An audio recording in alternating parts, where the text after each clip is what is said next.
yang bikin teman-teman sering galau itu apa? Sebutlah masalah jodoh. Yang sering bukan teman-teman sih. Saya dulu juga kayak gitu. Namanya orang masih sendiri kan galau ya. Saya bisa nikah nggak ya? Kayaknya nggak ada yang mau deh sama saya. Alhamdulillah Allah karuniakan seseorang yang mau sama saya. Kalau kita lagi galau tentang satu masalah, jalan keluar yang pertama yang harus teman-teman cari itu adalah Allah Subhanahu wa Ta'ala. Coba tanya kepada Allah, coba baca ayat-ayat Allah, gimana cara mengobati galau atau masalah di dalam hati kita. Misalnya masalah jodoh. Allah bisa kita baca di dalam firman Allah surat An-Nur ayat 32. Ini salah satu ayat yang bisa membooster teman-teman jomblo fisabilillah. Ini ayat jomblo banget nih. Ayat surat An-Nur surat 24 ayat 32. Apa kata Allah di dalam ayat 32?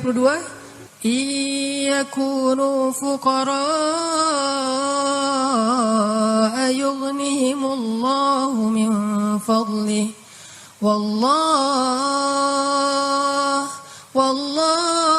wasi'un alim. Nikahkanlah orang-orang yang masih sendiri di antara kalian, baik yang merdeka ataupun orang-orang yang budak. Kalau mereka fukoro, apa arti fukoro? Fakir, gak punya apa-apa.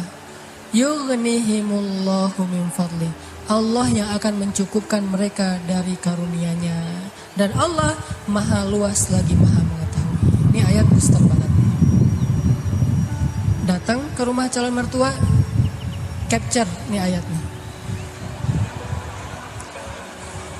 Capture dulu ya, capture, udah selesai capture, ditaruh paling depan. Jadi pas kita buka HP langsung ayat ini yang keluar gitu. Begitu ditanya kerjaannya apa, tunjukin nih ayat. Kan pertanyaan kedua pasti kerjaannya. Pertanyaan pertama siapa namanya, kedua kerja di mana. Siapa namanya, misalnya sebut nama kita, sebutlah Budi gitu. Oh iya, kerja di mana, masih kuliah atau udah kerja? Udah selesai kuliah Pak, kerjanya Pak ini. Apa ini? Kalau mereka fakir, Allah yang akan mengayakan mereka. Hah? Ngeri juga udah pakai ayat ya. Dan Allah maha luas lagi maha mengetahui Pak. Itu juga saya dengarnya dari Ustadz gitu ya. Oh benar juga nih ayatnya. Terus gimana anak saya dikasih makan apa? Allah yang kasih makan bukan saya.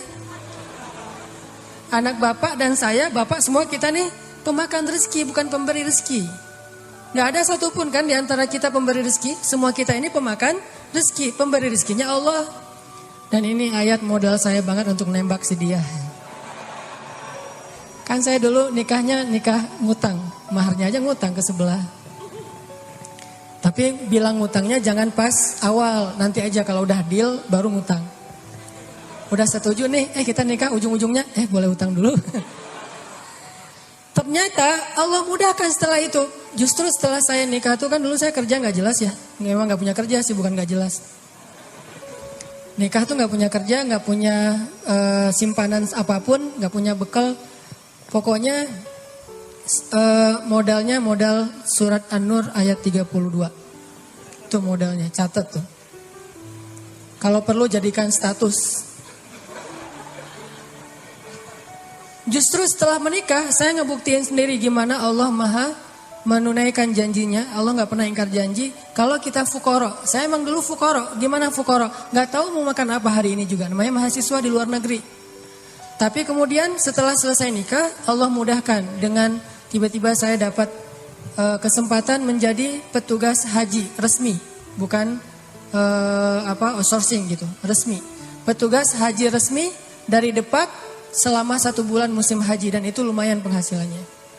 Pulang dari situ dapat tawaran untuk ikut audisi mengisi tilawah Al-Quran di salah satu televisi di Mesir. Yang ikut audisi itu banyak. Orang-orang Arab kan ngajinya bagus-bagus ya. Kelasnya udah kelas Al-Afasi, Al-Ghamidi, Toha Junaid yang keren-keren lah bacaannya, suaranya, hafalannya udah pasti keren. Saya ikut audisi tuh. Ternyata dari sekian ratus orang yang ikut audisi, yang dipilih cuma 5 orang min ajmalis saut atau as-saut adz-dzahabi, suara emas. Dan saya alhamdulillah terpilih. Entah gimana caranya, mungkin juri waktu itu juga lagi nggak dengerin saya, tiba-tiba dicontreng aja. Terpilih di antara 5 orang dari berapa ratus orang yang ikut audisi. Terpilih. Lalu dari 5 orang itu diseleksi lagi untuk ngambil 20 episode sekaligus. Yang lain cuma satu-satu episode. 20 episode siapa? Ternyata saya juga dapat dari 5 orang itu dipilih satu-satunya yang ngambil 20 episode di televisi. Alhamdulillah. Akhirnya ngerekaman, recording di TV, udah selesai gitu, gak kerja selama 6 bulan. Mulailah kita keliling-keliling gak jelas gitu di Mesir mondar-mandir kayak 99 cahaya di langit Eropa gitu. Benar kan kata Allah, kalau mereka fuqara yughnihimullah, maka Allah akan memberikan kekayaan untuk mereka atau kecukupan. Jadi obat hati itu adalah yakin kepada Allah. Dan cara yakin kepada Allah, baca firman-firman Allah Subhanahu wa taala. Allah berjanji di dalam banyak ayat untuk bisa menjadi iman, menambah faith, menambah keyakinan di dalam hati kita. Tinggal kita baca aja. Banyak banget ayat-ayat kayak gitu. Jadi begitu kita galau tentang gimana nanti nih, apa yang harus saya kasih, gimana menafkahi, baca nih ayat. Gitu juga kalau misalnya kita cari kerjaan atau cari nafkah. Allah Subhanahu wa taala juga memberikan kita banyak sekali ayat-ayat yang menjadi janji dari Allah bahwa siapa yang yakin kepada Allah, pasti Allah Subhanahu wa taala akan menjaganya. Itu banyak banget ayat kayak gitu. Salah satunya teman-teman bisa baca minimal banget teman-teman bisa baca di surat Hud ayat 6. Coba baca surat Hud, surat 11 ayat 6. Ini juga ayat untuk ngecas iman kita. Apa kata Allah di ayat 6 surat Hud? Bismillahirrahmanirrahim. Wa ma min dabbatin fil ardi illa 'ala Allahi rizquha wa ya'lamu mustaqarraha wa mustawda'aha kullun fi kitabim mubin. Gak ada satupun hewan yang melata di muka bumi illa 'alallahi rizquha, kecuali Allah yang menjamin rezeki bagi mereka. Terus kenapa kita khawatir? Kenapa kita galau? Kan Allah yang menjamin, dan jaminan Allah itu sebaik-baik jaminan. Dijamin oleh perusahaan asuransi atau finance, itu aja kita udah yakin gimana dijamin oleh Allah Subhanahu wa taala. Kayak ada orang yang ngambil asuransi kesehatan, dia gak khawatir dengan sakit. Ada orang yang mengambil asuransi kendaraan, dia nggak khawatir kelecet atau terjadi kecelakaan, dirampok atau dicuri kendaraannya. Ada yang total loss only misalnya atau all risk, dia nggak khawatir. Kenapa? Ada yang menjamin. Ada orang yang mengambil asuransi pendidikan, dia nggak khawatir dengan harga pendidikan yang semakin mahal karena ada jaminan. Kalau kita masih sering ragu dan sering khawatir dengan hidup kita, berarti kita nggak yakin dengan jaminan Allah Subhanahu wa taala. Makin kita yakin dengan jaminan Allah, makin hilang rasa khawatir dalam hidup kita. Tenang ajalah, ada Allah. Ketika kita ada masalah sedikit, kita tinggal klaim. Dan mengklaim asuransi Allah itu lebih gampang daripada ngeklaim asuransi manusia. Ngeklaim asuransi manusia tetap aja ada biayanya. Tapi ngeklaim kepada Allah itu nggak ada biayanya, nggak perlu pakai nomor antri, nggak perlu jauh-jauh keluar dari rumah. Kita tinggal mengangkat kedua tangan kita mengatakan Ilahi, Robbi, saya ada masalah nih, tetapi Engkau maha besar. Dan setelah itu hati kita akan langsung tenang. Ini teman-teman, di antara obat terhadap semua penyakit hati itu adalah belajar yakin kepada Allah Subhanahu wa taala. Teman-teman bisa baca juga nanti surat Al-Mulk. Ini surat yang benar-benar ngebooster hati kita. Jadi sesi pertama ini saya pengen sharing. Ternyata kalau kita pengen menghilangkan semua penyakit hati kita, mulailah dari belajar iman, belajar yakin kepada Allah Subhanahu wa taala. Kalau kita pengen belajar menjadi orang yang menjalani hidup itu penuh dengan keyakinan, penuh dengan harapan, orangnya optimis, caranya belajar yakin kepada Allah Subhanahu wa taala. Dan salah satu cara belajar yakin kepada Allah, baca ayat-ayat Allah, terutama ayat-ayat booster tentang kebesaran Allah Subhanahu wa taala. Inna fi khalqis samawat, dalam penciptaan langit, bukan cuma di langit tapi penciptaannya, prosesnya. Inna fi khalqis samawati wal ardi wa ikhtilafil laili wan nahari la ayatin liulil albab. Langit, bumi, silih bergantinya malam dan siang atau musim, di situ ada bukti-bukti bahwa Allah Maha Kuasa. Kalau itu aja buat Allah gampang, cuma kun fayakun, apalagi cuma ngurus kita yang cuma kecil dibandingkan langit dan bumi. Kita itu dibandingkan langit dan bumi gak ada apa-apanya. Kalau langit dan bumi aja buat Allah gak ada apa-apanya lagi, apalagi kita. Jadi intinya teman-teman, kenapa kita khawatir kalau Allah menjamin kehidupan kita? Kenapa kita khawatir kalau Allah berjanji menolong kita? Kenapa kita khawatir kalau Allah Subhanahu wa taala tidak akan menyia-nyiakan kebaikan kita? Ada orang yang pernah gak nyesel bantu orang lain gara-gara ternyata orang itu akhirnya nyakitin perasaan kita. Duh, saya nyesel dulu bantu dia. Duh, saya tahu gitu gak bakalan saya mau baik-baikan sama dia.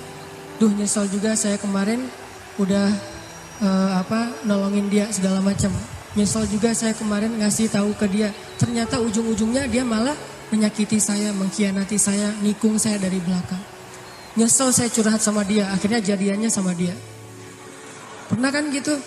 Kita curhat sama teman kita, malah dia yang jadian. Kenapa dia jadian? Karena dia tahu banyak tentang si cewek itu lewat kita. Dan cewek ini gak ngerti, kok kamu pengertian banget, tahu banget tentang apa yang saya suka dan gak suka. Padahal itu hasil dari observasi kita kan ya. Kita udah observasi sekian lama, udah gitu kita curhat, dia tinggal ngambil hasil skripsi kita tentang si cewek ini nih. Dia pelajari, oh curhatnya berarti dia gak suka ini. Warna kesukaan dia ini, akhirnya ngasih kado ulang tahun warna yang dia suka. Jadian sama teman yang kita curhatin. Gimana? Apakah kita merasa amal kita jadi sia-sia? Enggak. Kalau kita bertransaksi dengan makhluk, mungkin sia-sia. Tapi kalau kita berdagang dengan Allah, gak ada yang sia-sia. Sehingga tetap tenang. Lagi-lagi baliknya ke Allah Subhanahu wa taala. Begitu kita merasa dikhianati, disakiti, ditikung, dianggap bukan siapa-siapa, gak ada apa-apanya, kita tinggal mengatakan, hasbi Allah. Bagi saya cukup balasan dari Allah Subhanahu wa taala, bukan balasan dari manusia. Ini teman-teman untuk sesi pertama tentang amradul qulub fi qulubihim marad. Salah satu penyebab kita sering gak nyaman dalam hati kita itu, dan kalau hati udah gak nyaman, pasti yang lain ikut gak nyaman.